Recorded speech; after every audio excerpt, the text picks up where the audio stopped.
Ito ang kwarto ng aming baking class.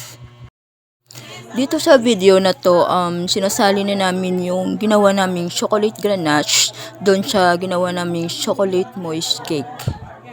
Actually, itong chocolate ganache ay gawa doon sa cocoa powder at saka isang stick ng kape na Nescafe ang brand.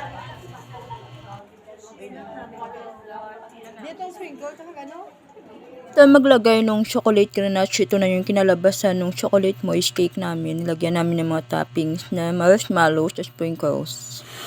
Ito naman yung whipped cream. 2 ingredients lang siya, yung 1 cup ng whipped cream and then yung confectioner sugar. Hahalu-haluin lang sa hanggang sa hindi na siya nalalaglag. After na namin gawin yung whipped cream, nilagay na namin sa cupcakes na ginawa namin. At yun yung kalalabasan niya, kagaya nung sa video. Cupcake ba? Tapos nilalagyan din namin siya ng mga toppings na parang pearl, na sa edible naman siya. Yung mga pang-decorate sa cake.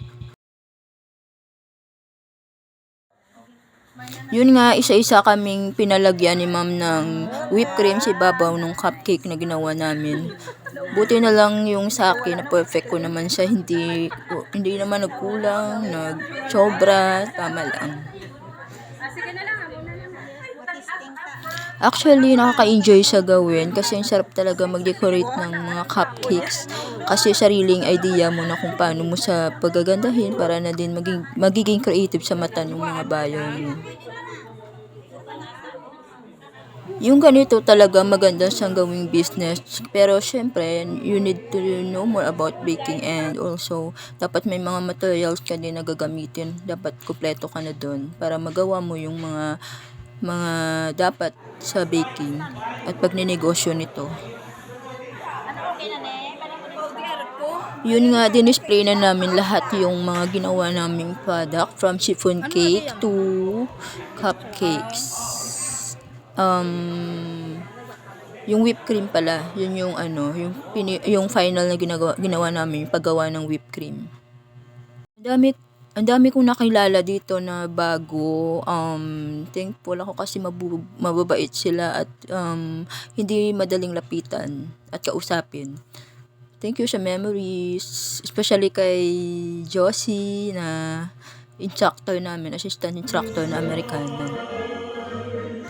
First time ko makarinig ng ganitong boses, nakaka-proud, na sarap sa pakinggan.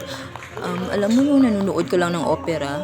Kasi sabi nga daw, itong si Pastor Gaetano ay nag-aral daw doon sa UP of Conservatory Music.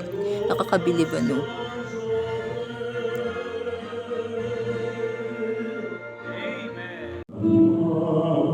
Nakaduet ni Pastor Gaetano itong asawa niya na Amerikana. They have both beautiful voices. Nakaka-proud pakinggan. Lalo na kinanta nila tong rendition ng Ngayon at Kailanman in English and Tagalog version.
It's a